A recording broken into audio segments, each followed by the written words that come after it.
Fleetwood Mac. Do we need to say any more? Well, Adam, we do have a podcast to fill, so I think we need to say a bit more. Fine. From their humble beginnings in the late 60s to becoming one of the best-selling rock bands of all time, Fleetwood Mac's journey is as wild and unpredictable as their music. Today, we're taking you back to 1977 to one of the most iconic albums of all time, Fleetwood Mac's Rumours. Jack, you could say I've been having dreams about recording this episode. Well, don't stop there. Let's get into it. Oh, Daddy. Hey? Nothing.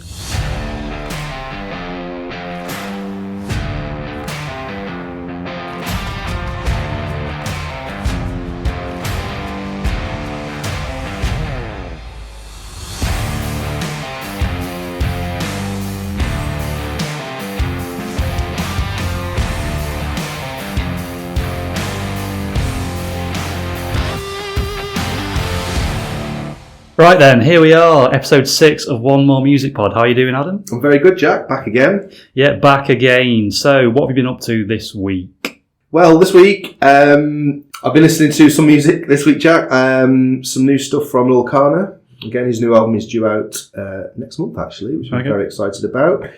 Definitely one of the best rappers in the UK at the moment. I've been giving the new Mark Hoppus book a read. Okay. Of course, he's the bass player and singer from Blink-182, one of my favourite bands. But yeah, reading about his book and all the shenanigans they used to get up to on tour. It actually made me quite excited for when we do the One More Music Pod tour, and we'll get our van, load it up, go across country, do all the shows. Really looking forward to that. So yeah, it's a good read. I'd recommend it. Wolf Alice have got a new song out that they just released, Bloom Baby Bloom. It's a good one. I'll check it out. And also The Bends as well, which you recommended to me a few episodes ago. Yeah. Been listening to that again this week. I'm really getting into it now. And also Fleetwood Mac, of course, the subject of this week's episode. I don't know about you, Adam, but for me, Fleetwood Mac has always been Rumours. Yes. Big fan of that album, but never really got into the rest of their catalogue. So I thought this week it'd be a good excuse to just kind of have a listen to some of their other stuff. Because you forget, don't you? Rumours is their 11th studio album. So there's so much music that came before Rumours that, I guess fans forget about to some extent. Yeah, I was listening to Tango in the Night, which came out in 1987. Yeah. Seven Wonders off that is a great song. Yeah. So, Jack, a couple of weeks ago, we went into Macclesfield, didn't we? For their Macclesfield in May, am I right in thinking that's what it's called? Yeah. Town Centre, wasn't it? They put a stage up, had a few bands on. To my surprise, Carl Faulkner of The View was there. He was, yeah. And I didn't know you were such a big fan. Oh, a huge fan. We were looking through the programme, weren't we? And we saw his name there at whatever time it was. And you lost your mind. Like, you were so excited. Insistent that it was him. You somehow knew it was him. Yeah, well, so I'd had a look at the lineup the day before and sort of seen who was on, and I saw Kyle Faulkner. Yeah. And to be honest, I don't know who he is. I don't really know The View that well. Yeah. So anyway, I was looking through the lineup, reading about Kyle Faulkner, and it said, he's the singer from The View. I was like, that's cool. Then didn't really think anything else of it. I just expected like local musicians, local bands. And then, lo and behold, there he was. And I've seen The View a few times. And I'm a big fan of them. Mainly when I was a lot younger, I guess, kind of university days. But no, that was a treat, wasn't it? Yeah. And then obviously after he played his set, you had to go and get that photo with him. I rushed round the side. Yeah, you just left me by myself. I was like, where is he? Where is he? And he was just kind of just leaving, and I said, Carl, can I get a photo? He said, yeah, of course. And I had the wrong camera on, so I took a photo of the floor essentially, and not me and Kyle. So, and then off he went. So in episode 5, we looked at the superb American Idiot album by Green Day, and we gave our thoughts on the record, but we also wanted to know what you think of it. So here is some of the feedback that we received. Yeah, thank you to everyone that got in touch. So Goth Halloween said that Jesus of Suburbia was the best track on the album.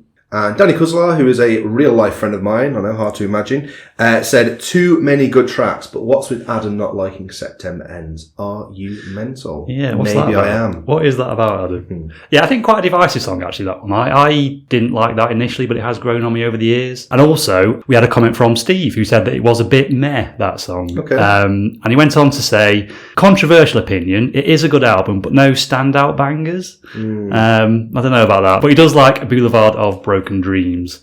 Also said that we need to review Hybrid Theory one week. I'm on you with that one. Yeah, I think we should, definitely. Yeah, that's a great album. Also, Stephen Kay said in regards to the Broadway version of American Idiot, the stage version can definitely hold its own, even though it comes across more like pop music. Okay. Green Day, Billy Joe, Mike Trey 90 said the album is a masterpiece. Yeah. I'm guessing with that username, they're a fan. Yeah, you'd think so, wouldn't you? You would. So yeah, it's been great to see what you've all thought about it. And please do keep getting in touch with us. We're available on Instagram at onemoremusicpod. Same again with TikTok. And also you can email us, onemoremusicpod@gmail.com. So Jack, your homework for last week. Obviously we looked at American Idiot last week and you went away and had a look at potential links between this week's album and last week's album.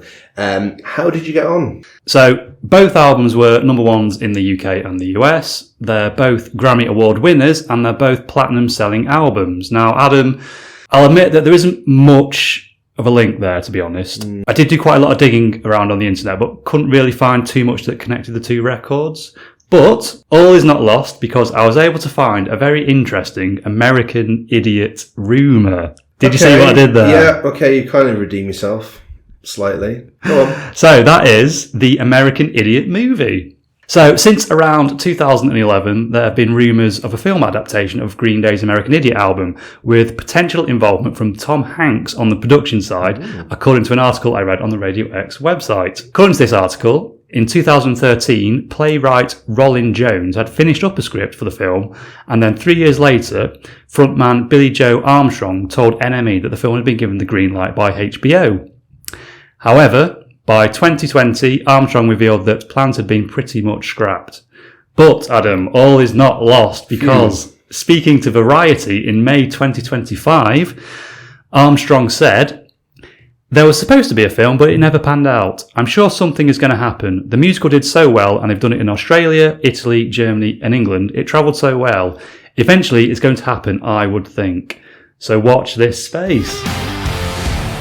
But yeah, if anybody has any other links between American Idiot and Rumours, get in touch. Yeah, if you can find us like a real link, that would be great. Yeah, proper link. One More Music Pod on Instagram and TikTok, or onemoremusicpod@gmail.com.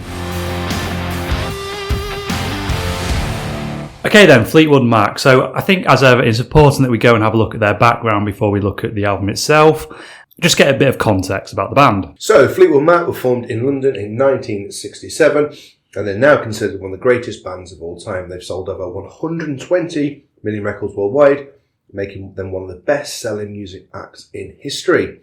So, Jack, I was thinking about these stats and got a little bit of a quiz for you. Okay. I want you to name the top 5 best-selling bands of all time. Ooh, good question. We'll give you a clue. Yeah. Each of these bands have sold 250 million or more records. Right, okay, cool. Okay. And we're just talking bands here, aren't we? Bands and artists. Okay, Yeah, all right. bands and artists. Right, I'm going to say the Beatles. Okay, ding. Number 1, they have claimed to have sold over 600 million records. Wow. Michael Jackson. Ding. Number 2, Oh. You're doing well. Estimated to have sold between 400 to 500 million records worldwide. And then I'm going to go the Rolling Stones. Ding. Oh, nice. But number 5. Okay. Estimated to have sold over 200 million records. So I need 3 and 4. Okay. Elvis Presley. Oh, ding. Yeah. Number 3, Nice. 500 million records. So I need number 4 now. I think this is a tough one. Can I have like a bit of a clue? Like maybe like tell me what era or decade they were kind of big in. Big. 70s, 80s? 70s, okay. The Who? Nope. Still making music now. Still making music now. Yeah, maybe not as much music, but still making music now. And it's a band, is it? It's an artist. It's an artist, okay. Born in Watford. So that's to do with the football club. Elton John. Elton John, of course it ding. was, yeah. So sold over 300 million records worldwide. Yeah, of course it was. Really impressed with that, Jack. Yeah, Thank you. well Yeah, done. I think I did okay there. So, interestingly, Fleetwood Mac began as a British blues band, and just a year after forming, they scored their first UK number one single with Albatross in 1968.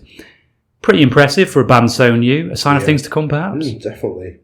The band was originally formed by Peter Green, who had just left John Mayall and the Blues Breakers, a group famous for launching major careers. In fact, when Green joined the Blues Breakers, he actually replaced a guy named Eric Clapton. Ever heard of him?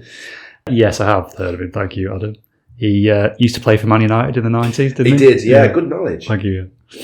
So Green had previously played with Mick Fleetwood and suggested him as a drummer when assembling his new group. The band lineup at the time included Peter Green, Mick Fleetwood, John McVie, and briefly John Mayall himself. Though Mayall wasn't a permanent member, this early version laid the foundation. The name Fleetwood Mac comes from the surnames of drummer Fleetwood and bassist McVie. Their self-titled debut album, Fleetwood Mac, was released in 1968 on the Blue Horizon label. It reached number 4 in the UK charts and was a solid success, even though, interestingly, Jack, that no singles were released from it at the time. Songs like Black Magic Woman, later a hit for Santana, and Need Your Love So Bad came out much later. In terms of influences, Jack, Fleetwood Mac's music is very diverse. So, in terms of influences, there's lots there. For early on, especially during the Peter Green era in the late 60s, the band was deeply rooted in blues, with influences from legends like B.B. King, Elmore James, and Howlin' Wolf, which is a personal favourite of mine. The band's early tracks reflect this bluesy foundation. Standout songs from this period include Black Magic Woman and Albatross, both of which really showcase their influence.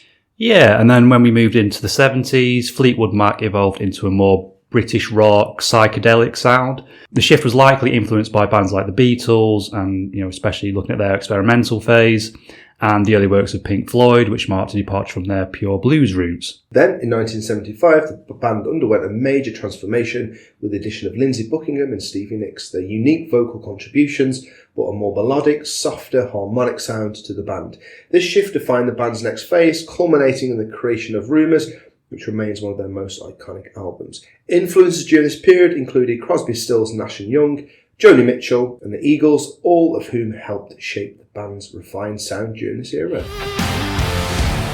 So, if our listeners want to get in touch and let us know about any favourite albums, moments, events where the band have played, please get in touch at onemoremusicpod@gmail.com or at onemoremusicpod on Instagram or TikTok. Okay, it's time to get into this episode's featured album, which is, of course, Rumours by Fleetwood Mac. But, Adam, in our last episode, you provided me with a jingle for this section. Yeah. But unfortunately, it didn't work. The file was corrupted or something. It wouldn't play out. Yeah, really? yeah. It was just the weirdest thing. Yeah. Right, okay. So I had to kind of improvise one again. But don't worry. This episode, it's all sorted. It's ready to go. I've got it loaded up now. I'm going to play it in. Okay, good. So here we go. Da da da da da. The album. Da da da da da.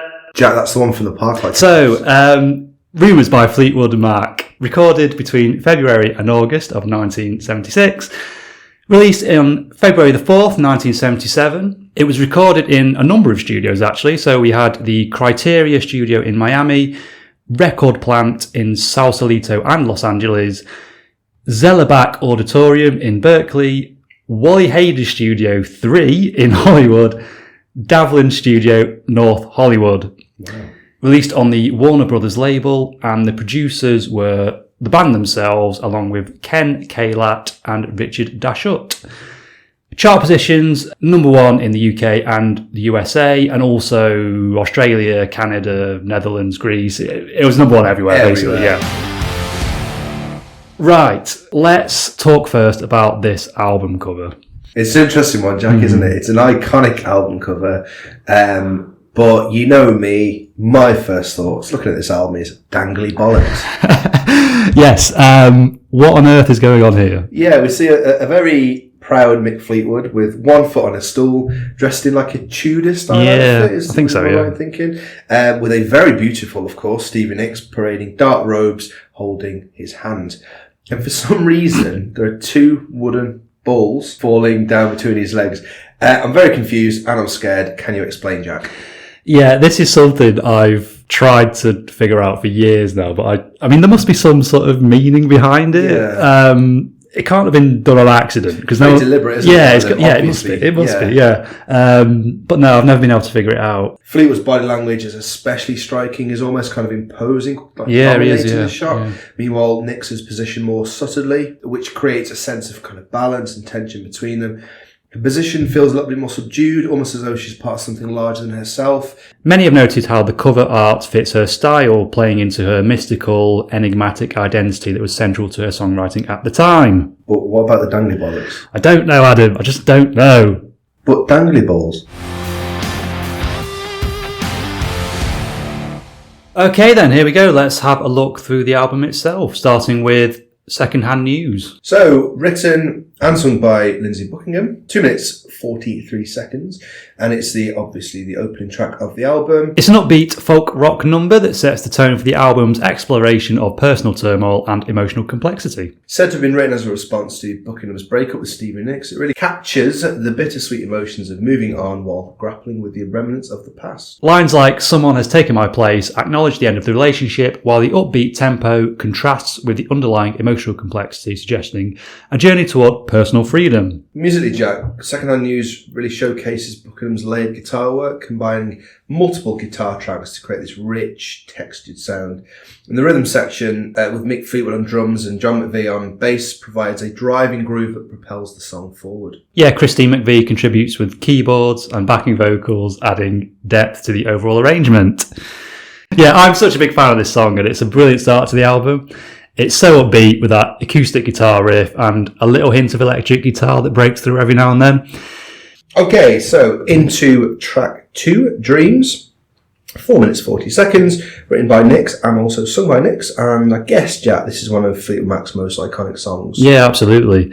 Stands out for its smooth, mellow vibe, ethereal lyrics and Nick's haunting vocals. And again, these lyrics speak of heartbreak, things like emotional distance, and the idea that time will heal these deep wounds. And one of the most famous lines in the song, obviously, is "Thunder only happens when it's raining."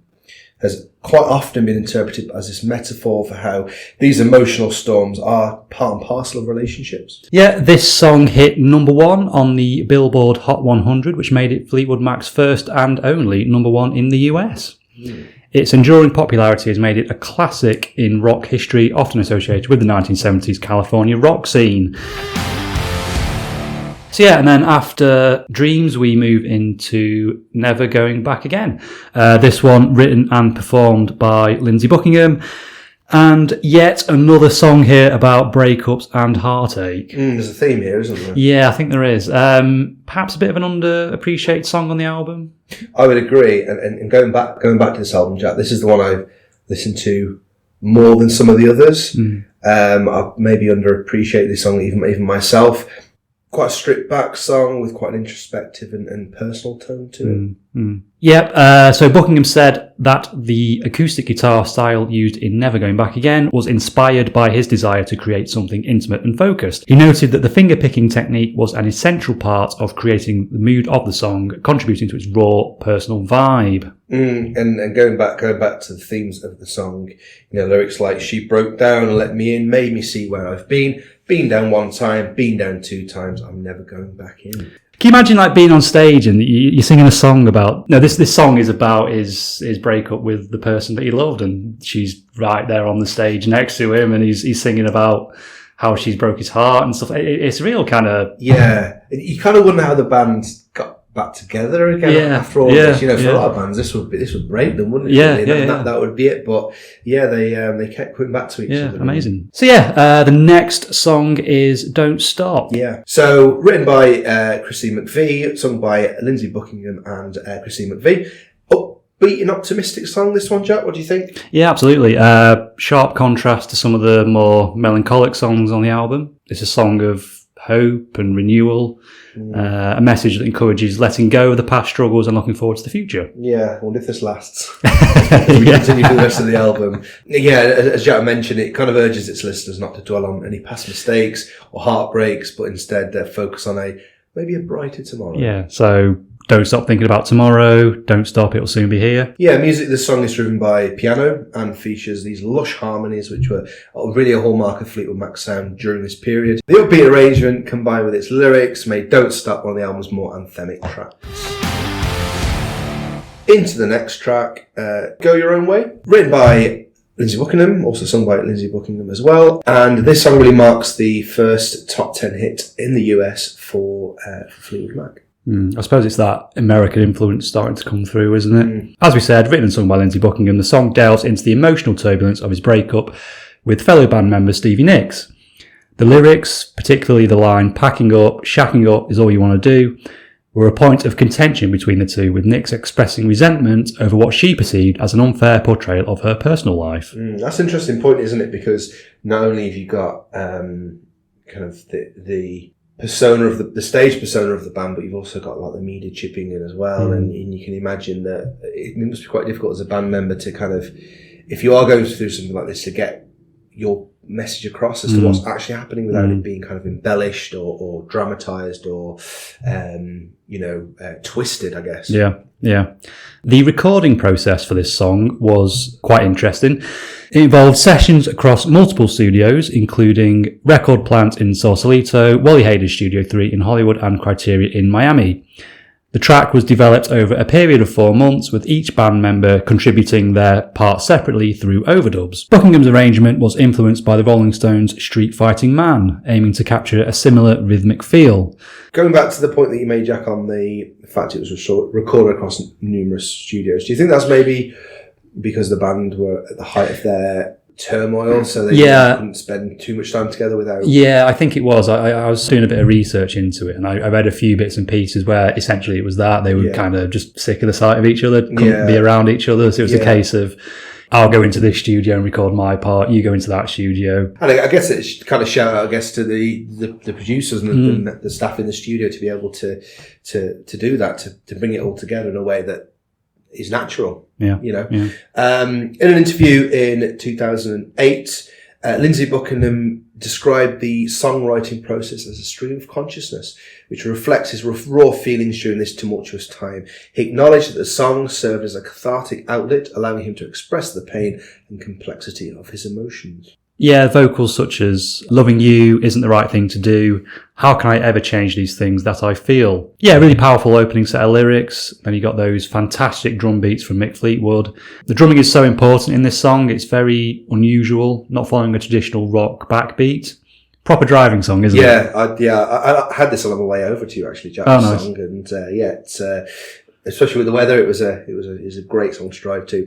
Again, themes of breakup and frustration, kind of self-assertion of like, you can now go your own way, like it's over. Maybe put a line in the sand like it's over, it's not going to happen again.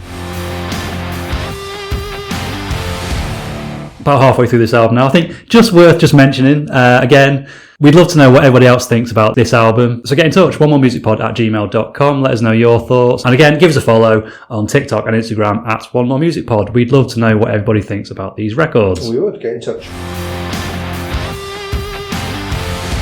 Okay, so the next song on the record is Songbird, written and sung by Christine McVie. So one of my favourite songs on the album, absolutely, and one of the most beautiful songs of all time.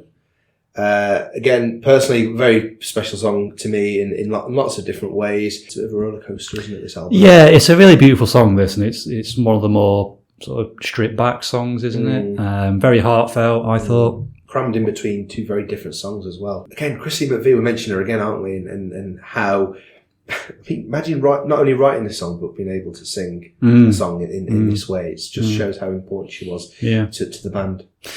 Yeah, so lyrically, we got lines such as, "For you, there'll be no more crying. For you, the sun will be shining.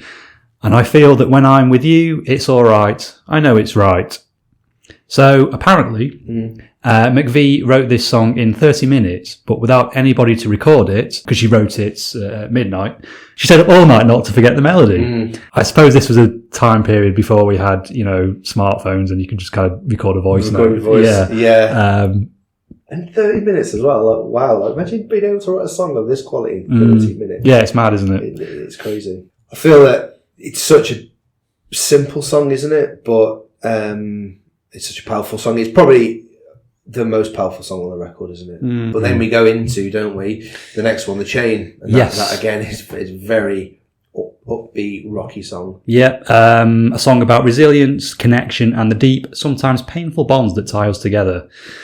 And if you don't love me now, you'll never love me again. I can still hear you saying you would never break the chain. Yeah, a line that speaks to the pain of realising that some relationships are beyond repair, but the impact of those relationships remain. Yeah, throughout this song, Nix and Buckingham remind one another that if they can't mend their relationship at this point, it's never coming back. Their chain would be broken. Interestingly, this is the only song on the album credited to all 5 members of the band. Yeah. So yeah, the chain is divided into 2 distinct sections. We've got the main verse and chorus, and then there's the outro. The final section, beginning with that classic bass progression, was created by John McVie and Mick Fleetwood. And in the UK, this closing section of the song has become iconic over the years as the theme tune for the BBC and later Channel 4's coverage of Formula One. I can't help listening to this song and not think of... Yeah, I've always thought, like, I always think of this song as the Formula One song. Yeah. I know you're not particularly into Formula One. No. It's interesting that even you think of it as the F1 song. Yeah, definitely. It's an absolute iconic theme. And I was thinking, like, do you think it's the most iconic sports theme ever? Ooh, I don't know. Maybe for you, because you're a big Formula One. For me, I think it definitely is. Yeah. For me, I guess there are other examples, like Match of the Day. That one is obviously a classic.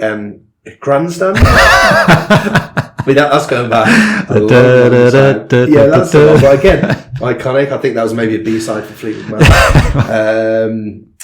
And when we were preparing for this episode, Jack, I got carried away a little bit with this, and I went even further back to Gazzetta Football Italia on Channel 4. I do remember that, yeah. And it really reminds me of kind of, because I've probably mentioned before, but I've got a little bit of Italian background. My granny used to come round for it. He's pasta dish on a Sunday, and we used to watch it together, and that kind of brings back lots and lots of really nice memories. Golazzo! That's the one, yeah. I think they had it on a Saturday, didn't they? The highlights, and I think he used to have a live game on a Sunday afternoon about 12:30. It's weird to think back. I think you could just switch on Channel 4 on a Sunday afternoon and watch Italian football. Milan v Juventus. Yeah, exactly. Now everything's very much on Sky, isn't it? Yeah. Behind a paywall.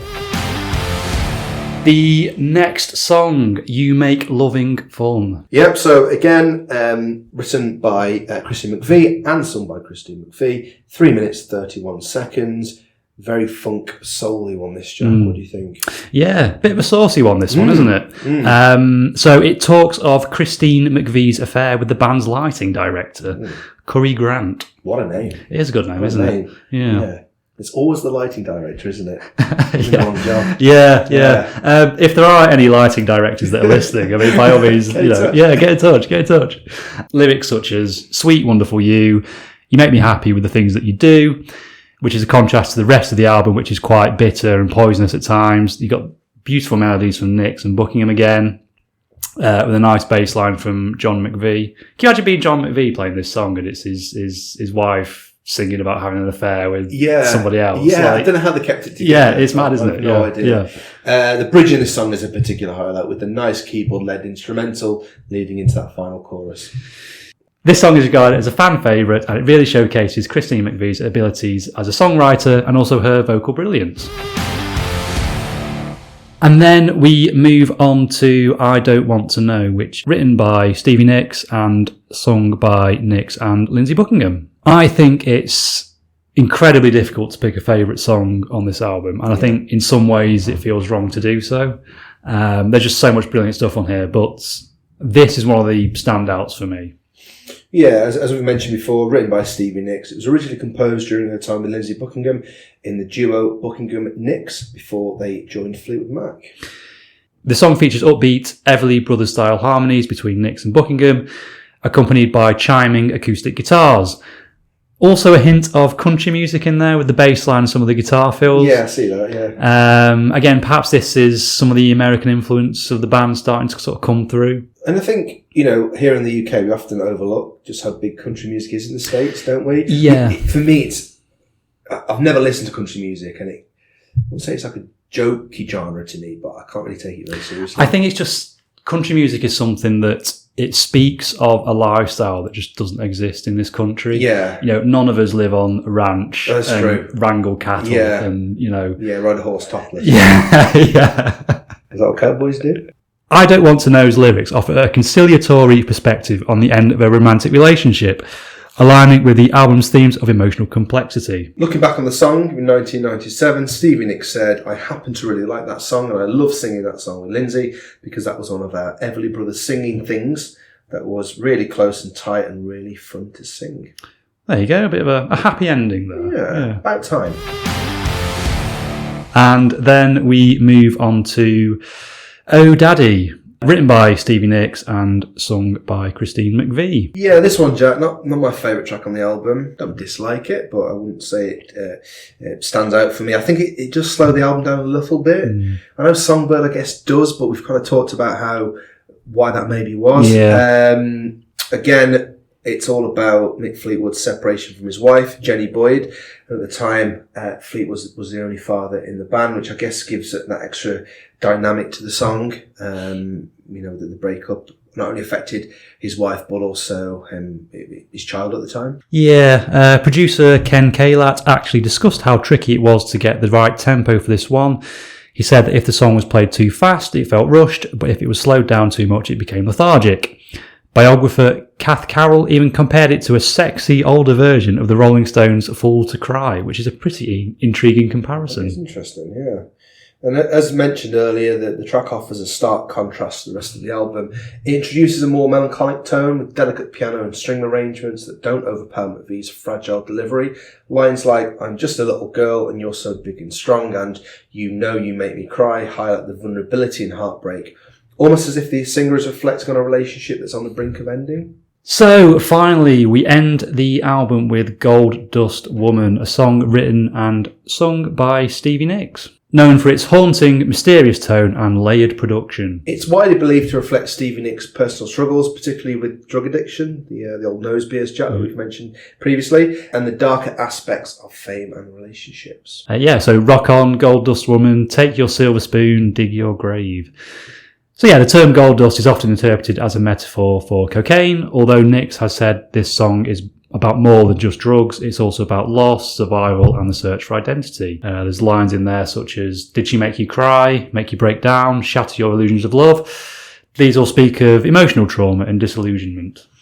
In an interview for VH1's Classic Album Series, Nicks offered further insight into the song's meaning. She said, Gold Dust Woman was my kind of symbolic look at somebody going through a bad relationship, doing lots of drugs, and trying to make it, trying to live, trying to get through it. Right then, so that is Rumours by Fleetwood Mac. What have people said about it over the years? Well, Stevie Nicks, speaking on the emotional energy of the album, said, we were all going through a lot of personal stuff, and Rumours is a snapshot of the emotions we were going through at the time. It was the ultimate catharsis for all of us. And Mick Fleetwood, in a similar vein really, that he said that making Rumours was probably the hardest thing I've ever done, but the end result was worth it. We were in a period of intense personal turmoil, and that was evidence in the music. Rolling Stone, they were one of the first outlets to review the album when it was released. John Millward called it the band's finest achievement yet. Rumours is a masterclass in blending folk rock with pop sheen, an album that is at once intimate and epic. And then on the later reissued album, Pitchfork said, Fleetwood Mac's Rumours isn't just one of the best albums of the 1970s, it's one of the best albums of all time. It somehow captures the confusion, the romanticism and the self-destructive tendencies of the era.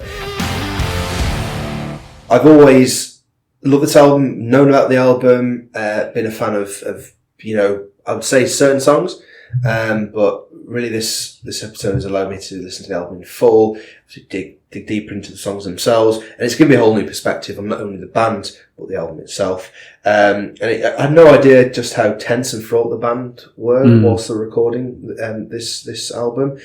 So much drama happening behind the scenes, and every track feels like it carries like a separate piece of tension, whether it's the infighting between band members or the emotional turbulence of their own personal relationships. And it's that raw energy, I guess, that makes the album so powerful and timeless. You know, my favourite songs, Go Your Own Way, that angry energy within that song, all the way through to, that gut-wrenching heartbreak of Songbirds. And I think I agree with all the previous quotes that this album really does deserve a place amongst the greatest of all time. I don't actually remember when I first heard this album, but I've been a huge fan of it ever since I first discovered it. As I said earlier, it kind of feels almost wrong to single out one song as a favourite. But a push, I'd say Secondhand News, Don't Stop, and I Don't Want to Know really do stand out for me. This is quite rightly heralded as one of the greatest albums of all time.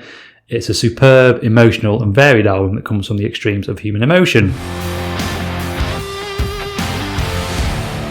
Okay, so that just about wraps it up for episode 6 of One More Music Pod and the classic Fleetwood Mac album, Rumours. Again, we'd love to know what everyone thinks about this album as well, so please do get in touch with us, onemoremusicpod@gmail.com, or you can find us at onemoremusicpod on TikTok and Instagram. That just leaves us to set up our next episode from Royal Blood. Royal Blood. And as ever, Adam, it's homework time. It's homework, yep. So your challenge for the next episode, can you find us a link between the 1977 album Rumours and the 2014 album Royal Blood? Give it a go. Well, I look forward to hearing how you got on in the next episode. So until then, my name's Jack. My name's Adam. And we'll catch you next time. See you soon.